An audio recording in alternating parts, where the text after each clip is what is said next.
తెలంగాణ శాసనమండలిలో మంత్రి పొంగులేటిని బర్తరఫ్ చేయాలంటూ బీఆర్ఎస్ నేతలు నినాదాలు చేస్తున్నారు. లైవ్ ద్వారా చూద్దాం. పోషణ మరియు సంక్షేమ చట్టం 2007 ఆ రాష్ట్రంలో అమల్లో ఉన్నప్పటికీ దాని బదులు ద్వారా అన్ని సమస్యలు పూర్తిగా పరిష్కరించడానికి ప్రతి సంవత్సరం సగటున 1800 కేసులు ఆర్టీఓ కార్యాలయంలో నమోదవుతున్నాయి. దేశంలో మొట్టమొదటిసారిగా ఈ కేసుల నమోదును సులభతరం చేయడానికి ఉత్తరంగా న్యాయం చేయడానికి తెలంగాణ ప్రభుత్వం గౌరవ ముఖ్యమంత్రి గారి నేతృత్వంలో కొత్తగా పోర్టబుల్ అందుబాటులో తెచ్చింది అధ్యక్ష. అయితే పోషణకు సంబంధించిన ఆదేశాలు జారీ చేసిన తర్వాత కూడా వృద్ధ తల్లిదండ్రుల యొక్క పోషణ ఖర్చులకు కొందరు పిల్లలకు పదే అడగాల్సినటువంటి పరిస్థితులు వస్తున్నాయి. అందువల్ల ముఖ్యంగా ఆర్థిక సామర్థ్యాన్ని ఉన్నప్పటికీ తమ బాధ్యతలను నిర్లక్ష్యం చేసి ఉద్యోగాల దృష్టి సారిస్తూ మరింత పటిష్ట అమలు చేయగల మరియు బాధ్యతగా వ్యవస్థను అవసరం ఉన్నది అధ్యక్ష. గౌరవ ముఖ్యమంత్రి రేవంత్ రెడ్డి గారి దూరదృష్టి మానవత దృక్పథంతో కుటుంబ విలువల పట్ల ఉన్న ప్రగాఢమైన నిబద్ధత వృద్ధ తల్లిదండ్రుల యొక్క గౌరవప్రదమైన జీవితం గడపాలని లక్ష్యంతో తెలంగాణ ఉద్యోగ తల్లిదండ్రులకు పోషణ జవాబుదారితనం మరియు పర్యవేక్షణ బిల్లు 2026ను మన ప్రభుత్వం గౌరవ సభ ముందు తీసుకొచ్చింది అధ్యక్ష. ఈ బిల్లు ప్రభుత్వ ఉద్యోగులు, ప్రజారంగ సంస్థలు, ఉద్యోగులు మరియు రాష్ట్ర సంకృత నిధి లేదా రాష్ట్ర ప్రభుత్వం గ్రాంట్స్ లేని ఇతర నిధుల ద్వారా వేతనాలు పొందుతున్న ప్రభుత్వ సంస్థలకు ఉద్యోగులందరూ వర్తిస్తుంది అధ్యక్ష. అదనంగా నమోదు చేయబడినటువంటి లైసెన్స్ పొందిన ప్రైవేట్ సంస్థల్లో పనిచేస్తున్న ఉద్యోగులు కూడా ఈ పరిధిలో వస్తారు అధ్యక్ష. అలాగే ప్రత్యక్షంగా లేదా పరోక్షంగా ఎన్నిక చేయబడిన ప్రజాప్రతినిధులు, ప్రభుత్వం ద్వారా నామినేట్ చేయబడిన ప్రజాప్రతినిధులు నెల వారి వేతనాలు లేదా భత్యాలు పొందుతున్న వారు కూడా ఈ బిల్లు పరిధిలో వస్తారు అధ్యక్ష. నిర్లక్ష్యానికి గురి అవుతున్నటువంటి తల్లిదండ్రులు ఉద్యోగస్తులైన తమ పిల్లల మీద నియమిత అధికారికి జిల్లా కలెక్టర్ ద్వారా దరఖాస్తు చేసుకున్నట్లయితే ఈ విషయంపై విచారణలో రుజువైతే అట్టి ఉద్యోగుల నెలసరి జీతం నుంచి 15% లేదా 10,000 రూపాయలు ఏది తక్కువ అయితే అది నేరుగా తగ్గించి వారి తల్లిదండ్రుల బ్యాంకు ఖాతాలో జమ చేసే విధంగా ఈ యొక్క గొప్ప బిల్లును ఈ యొక్క శాసనమండలిలో ప్రవేశపెడుతున్న సందర్భంలో ఈ ప్రతిపాదన బిల్లు ప్రస్తుత చట్టపరమైన వ్యవస్థను బలోపేతం చేయడం కాకుండా కుటుంబ నైతిక, సామాజిక మరియు చట్టబద్ధమైన బాధ్యత విలువలను పునరుద్ధరించడం కాకుండా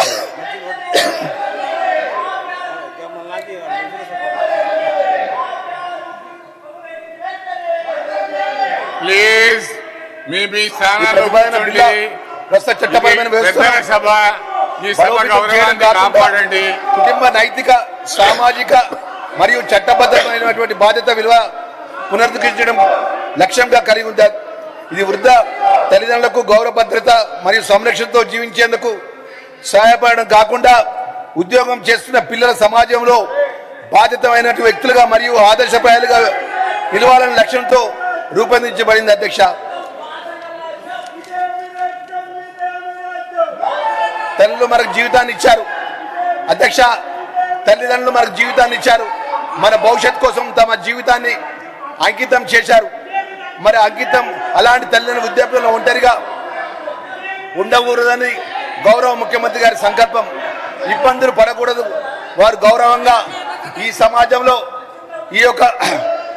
వారి జీవితంలో సుఖంగా ఉండాలి, ఒక బాధ్యత గౌరవంగా ఉండాలని చెప్పి గౌరవ ముఖ్యమంత్రి రేవంత్ రెడ్డి గారి నేతృత్వంలో మన ప్రభుత్వం వృద్ధుల సంక్షేమాన్ని అత్యంత ప్రాధాన్యతగా తీసుకుంటూ ఈ సమాజంలో ఈ చట్టాన్ని, ఈ సంకల్పాన్ని ఒక ప్రతిబింబంగా, అందువల్ల గౌరవ సభ్యులు బిల్లును సమగ్రంగా పరిశీలించి తమ మద్దతును తెలిపాలని ఆశిస్తూ ఈ బిల్లును ఆమోదించాలని, రాష్ట్ర వృద్ధి తల్లిదండ్రుల భరోసా కల్పించాలని నమ్ముతూ ఈ బిల్లును నేను ప్రవేశపెడుతున్నా అధ్యక్ష.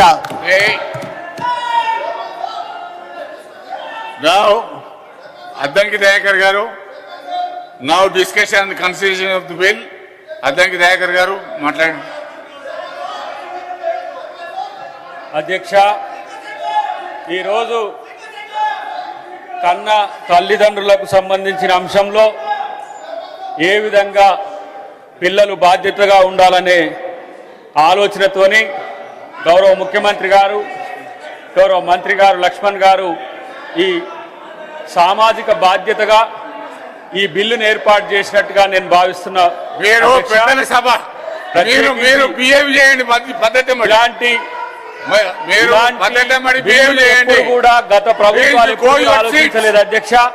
కేవలం ఈ రోజు దీన్ని అడ్డుకోవడానికి, తల్లిదండ్రులను పిల్లలు ఆదుకోవాలనే దాన్ని కూడా అడ్డుకోవడానికి అలా బీఆర్ఎస్ పార్టీ నాయకులు చేస్తున్న తతంగం చూస్తే సభ్య సమాజం తలదించుకునే విధంగా ఉంది అధ్యక్ష. కేవలం వాళ్ళ యొక్క రాజకీయ ప్రయోజనం తప్పితే ప్రజా ప్రయోజనం కానీ సామాజిక ప్రయోజనం కానీ ఎప్పుడు కూడా గత ప్రభుత్వం ఆలోచించలేదు, బీఆర్ఎస్ కూడా ఎప్పుడు ఆలోచించలేదు అధ్యక్ష. నేను అంటున్నా, ఇలాంటి ఒక మానవీయ కోణం నుంచి ఈ చట్టాన్ని తయారు చేసినప్పుడు ఆహ్వానించాల్సింది పోయి ఈరోజు సభ్యులు ఇలాంటి గోలను పెట్టడం అనేది నిజంగా సిగ్గుచేటు. ఇలాంటి సామాజిక బాధ్యతను ఎప్పుడు కూడా ఆ పార్టీ కానీ వాళ్ళు కానీ నిర్వర్తించిన దాఖలాలు లేవు అధ్యక్ష. వాళ్ళే ఇప్పుడు అంటున్న మాటలు, ఈ సభలో అంటున్న మాటలు చూస్తే నవ్వొస్తున్నది. దొంగలే దొంగ దొంగ దొంగ అన్నట్టున్నది. ఒక కొంతమంది ఏమో దొంగలు బయట పోయి దాచుకున్నారు, మళ్ళీ వీళ్ళు వచ్చి ఇక్కడ దొంగ అని చెప్పి ఇలా ప్రభుత్వాన్ని నిందించే ప్రయత్నం చేస్తున్నారు అధ్యక్ష.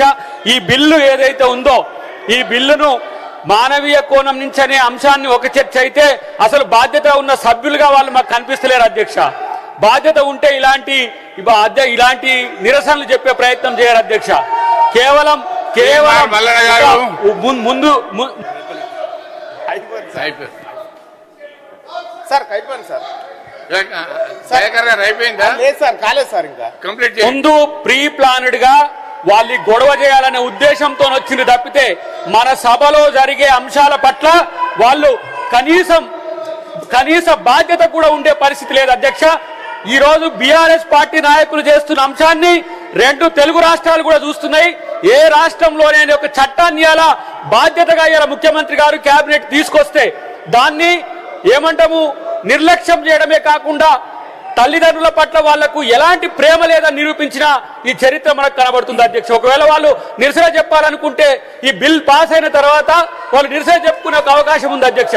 కానీ ఈ రోజు వాళ్ళు సస్పెండ్ కావడానికో సభలో వచ్చి ఇష్టం వచ్చినట్టుగా ప్రవర్తించడానికో చేస్తున్న దాన్ని నిజంగా మేమందరం కూడా సభ్యులమందరం కూడా తీవ్రంగా వ్యతిరేకిస్తున్నాం.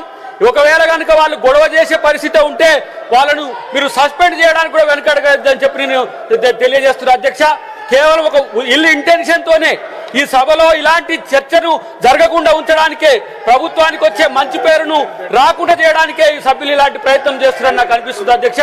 ఈ రోజు వాళ్ళు అనుకున్న ఏ కుట్రలు చేయాలనుకున్నా సరే ఈ బిల్లులు పాస్ అవడమే కాదు, అసలు వాళ్ళు ఈ రాష్ట్రంలో వాళ్ళ పార్టీ యొక్క తీరు చూస్తే ఏ రకంగా ఉందో మీరు చూడండి. వీళ్ళను ఉన్మాదంగా చూడాలన్నా లేకపోతే ఒక్కొక్క అభ్యర్థి ఒక్కొక్క తీరుగా ఉన్న పరిస్థితి ఉన్నది. కాబట్టి వాళ్ళని సపోర్ట్ చేసే విధంగా వీళ్ళు ఇలా ప్రవర్తిస్తున్నారు. ఈ రోజు ఒక మంత్రి ఇక్కడ లక్ష్మణ్ గారు చదువుతుంటే ఆయనను అడ్డుకునే ప్రయత్నం చేస్తున్నారు అధ్యక్ష. ఇది రాజ్యాంగ విరుద్ధం అధ్యక్ష. ఒక దళిత మంత్రి రోజు అక్కడ చదువుతుంటే కూడా దాన్ని డిస్టర్బ్ చేసే విధంగా వాళ్ళు బాధ్యత లేని పరిస్థితిలో ఉన్నది అధ్యక్ష. వాళ్ళకు దళితులంటే ఇష్టం లేదు, గిరిజనులంటే ఇష్టం లేదు, తల్లిదండ్రులంటే ఇష్టం లేదు, సమాజం అంటే ఇష్టం లేదు. ఇలాంటి ఒక పర్వర్టెడ్ పార్టీగా ఇవాళ బీఆర్ఎస్ మారిపోయింది అధ్యక్ష. ఈ పర్వర్టెడ్ పార్టీ అసలు ఈ రాష్ట్రానికి అవసరమా అనేది ఈ రోజు మేము ఆలోచిస్తున్నాం అధ్యక్ష.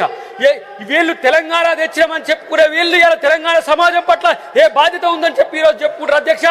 కేవలం వాళ్ళ యొక్క కుటుంబాలు బాగుపడడానికే ఇలా దొంగల్లా దోచుకున్న కుటుంబమే ఇలా దొంగల రాజ్యం అంటుంది అధ్యక్ష. ఇదెక్కడి వినూత్నమైన పరిస్థితితో ఎవరికి అర్థం కావట్లేదు.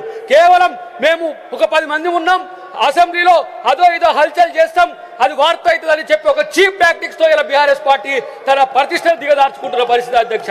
కాబట్టి ఇలాంటి సభ్యులు పెద్దల సభ అధ్యక్ష, ఇది ఇక్కడ చర్చ పెద్ద ఎత్తున జరగాల్సిన అవసరం ఉంది అధ్యక్ష. ఈ సభ ఇలాంటి అంశాల పట్ల చాలా కన్సోల్ గా ఉండాల్సిన అంశం అధ్యక్ష. కానీ వాళ్ళు బీఆర్ఎస్ ఎమ్మెల్యేల కంటే దిగజారి వీళ్ళు ప్రవర్తించడాన్ని నేను వ్యతిరేకిస్తున్నా అధ్యక్ష. ఇది ఎమ్మెల్యేల మాదిరిగా వాళ్ళకు వీళ్ళు మద్దతు చెప్తున్నట్టుగా కనపడుతుంది అధ్యక్ష. నిన్న కడియం శ్రీహరి గారిని ఒక సభ్యుడు ఏ విధంగా ప్రవర్తించడో చూసినాం. దయచేసి సభలో గారు అవతల సభలో జరిగిన విషయాలు సార్ ఈ సభలో ప్రస్తావించడానికి వీళ్ళే. సార్ అధ్యక్ష, అందుకనే గౌరవ సభ్యులకు కూడా చెప్తా ఉన్నాను, మీరు మీ స్థానంలో కూర్చోండి. రిసీవ్ విన్నారా? మేమింటాం అధ్యక్ష, వాళ్ళు వినే పరిస్థితిలో ఉండే అధ్యక్ష. ఆ సభలో జరిగిన దాన్ని తీసుకొచ్చి ఇక్కడ పెట్టుతున్నారు అధ్యక్ష. ఆ సభలో వాళ్ళు సస్పెండ్ అయ్యి వాళ్ళు ఇష్టానుతీరుగా ప్రవర్తించడం వల్ల వాళ్ళు సస్పెండ్ అయ్యారు అధ్యక్ష. మరి వాళ్ళని చూసి వీళ్ళు సస్పెండ్ కావాలనుకుంటారో ఏమో తెలియదు కానీ ఇలాంటి బిల్లుల పట్ల వీళ్ళు వ్యవహరిస్తున్న తీరు ఆక్షేపణీయంగా ఉంది అధ్యక్ష. కాబట్టి అక్కడ సమస్యను ఇక్కడ కూడా తీసుకురావద్దని చెప్పి వాళ్ళకు గట్టిగా మందలిచ్చి వాళ్ళని సీట్లలో కూర్చోవాల్సిందిగా నేను మిమ్మల్ని విజ్ఞప్తి చేస్తున్నా అధ్యక్ష. ఈరోజు వాడు మాట్లాడుతున్న మిత్రులు ఎవరైనా సరే ఇలా మీరు తల్లిదండ్రుల పట్లనో సమాజం పట్లనో మీకు ఒక చిత్తశుద్ధి ఉంటే మీరు కూర్చోవాలని చెప్పి నేను తెలియజేస్తున్నా అధ్యక్ష. తీర్మాన్ మల్లన్న గారు, ఆనరబుల్ మినిస్టర్. మార్షల్ కొడతారు అధ్యక్ష.